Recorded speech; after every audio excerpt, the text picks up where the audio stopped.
Hey guys, and welcome to my channel. In case this is your first time seeing my face on YouTube, please make sure to go down there and hit the subscribe button and check me out on all my social media platforms. I'm using this background for the first time ever, so if you guys like it, let me know in the comments down below. This is also my first time filming in my dorm room, so it's super exciting to be in this filming setup, and I'm just kind of gonna be experimenting with lighting and angles. Anyways, today's video is going to be all about good note-taking and studying skills. If you are a student, you should definitely pay attention to this video because you never know when any of these tips will be helpful for you. So without further ado, let's just hop into the material. So when it comes to good note-taking skills, it's really important to prepare before class time, whether that means you're reading the textbook, taking notes on material, or just kind of preparing and downloading the presentation ahead of time. Preparing for class ahead of time will not only make you a more prepared student, but also allow you to waste less time in class trying to get all of your things together when you could be taking really good, high-quality notes. So when it comes to note-taking, it's important to identify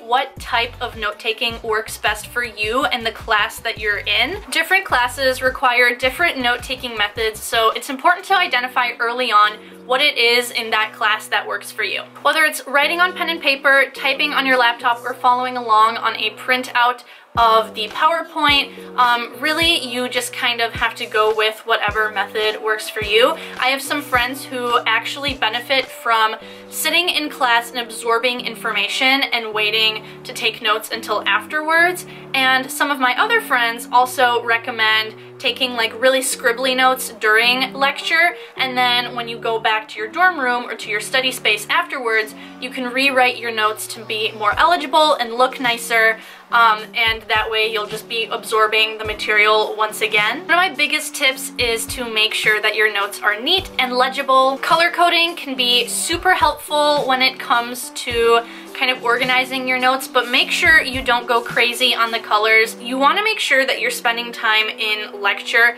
actually absorbing the information and not digging through your pencil case trying to find the perfect color and to make your notes look perfect. Don't let your notes take over your time in lecture that you have to absorb material straight from your professor. Although it may be super tempting to make your notes look perfect and to be writing every single thing down, it's more important to be absorbing the content that your professor is teaching, so sometimes you have to make some sacrifices in your notes. I like to make my note-taking easier by using abbreviations and shortcuts.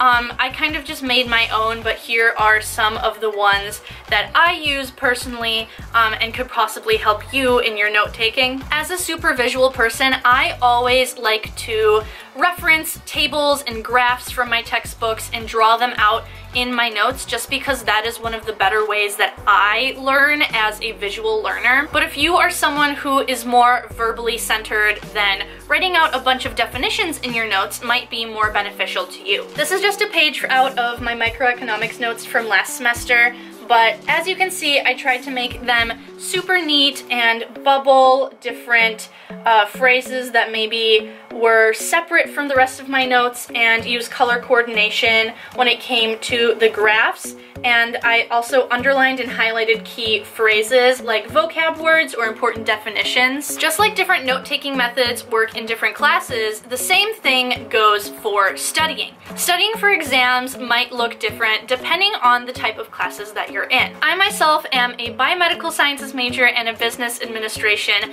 minor, so I have a little bit of variation between my classes, but I don't study for my science and business classes the same way. Some study methods include making your own study guides, flashcards, joining a study group, doing practice problems, and making diagrams and mind maps. I myself am a huge guide of making my own study guides, so once again referring to my microeconomics class from last semester, this is one of the study guides that I made. I kind of just wrote out a bunch of the definitions from the class on a Word document and then printed it out and drew in some graphs on some of the pages. For example, this is a page that I made of a bunch of diagrams that I wouldn't have necessarily been able to make on my computer. So as you can tell, I'm a huge fan of like handwriting and hand drawing when it comes to studying. And of course, one of the most effective ways to study and continue learning material for some of your classes would be to do practice problems, which you can find on sites like Course Hero, along with other study materials and tutor help. I used Course Hero all the time for my chem lab last year. It was actually so helpful, helping me understand what I did in lab and how it worked and how it applied to my lecture. Course Hero is actually sponsoring today's video, so if you guys want to check out their website for study resources and tutoring to help you in any of your classes this school year, make sure to go check that out in the description down below. Course Hero's goal is to help you get from the beginning of a school year as a freshman to graduation and make it as smooth of a ride as possible. So make sure to go check out their website if you're in need of some study resources for a tough class. Speaking of tutoring, one of the best ways to study is by teaching others. This is why study groups can be super effective when you get together with a whole bunch of your peers and you're teaching each other the material and quizzing each other. My friends and I love using whiteboards to draw out what we've learned in class and kind of quiz each other to see if everyone in our group knows the material, and it is just a really effective way to study with someone else. But of course, don't join a study group unless you're actually able to contribute some knowledge to the group and help others out, because if everyone is just helping you the whole time, then the other people in the group are not learning. So make sure that you are not that one unprepared person in the group. Speaking of being prepared, I actually learned recently that the most effective time to start studying for an exam is 10 days before. So this kind of gives you enough time to review the material, so by the time the night before the exam comes around, you're not like stressfully cramming and trying to learn as much as you can in one night's time span. So this is definitely something that I personally am going to try to incorporate into my studying this semester, since I'm gonna be honest, I am a hardcore procrastinator. So to all my procrastinators out there, you are not alone. I am with you. We can all try and combat our ways together, since procrastinating is definitely not the best way to do well on an exam. And the last thing I wanted to mention is to make sure that you're finding a study environment that works best for you. If you're someone that doesn't study well in a group, then find that quiet place on campus or in your dorm that allows you some space in your own little world to learn the material that you need to learn for class. My school actually has 3 different libraries, and all 3 of them have different vibes. One of them is super quiet,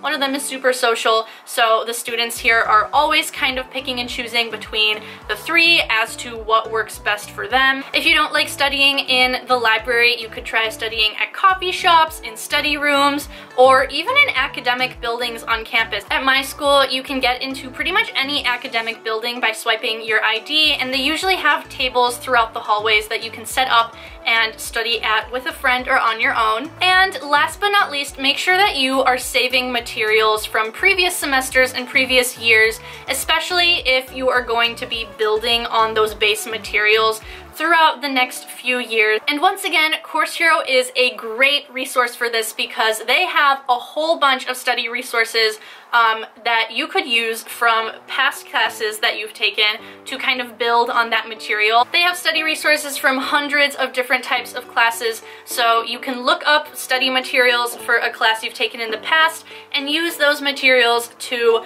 kind of build on the information you're currently learning and succeed as a student during the semester. So that is all for today's video. I hope you guys enjoyed and at least found something helpful in what I said. And if you liked it, please make sure to give it a thumbs up, and go ahead and follow me on Instagram just to kind of follow along on my college journey and see what else I'm up to in my day-to-day life. But other than that, I'll see you guys next time, and that's a wrap. Bye!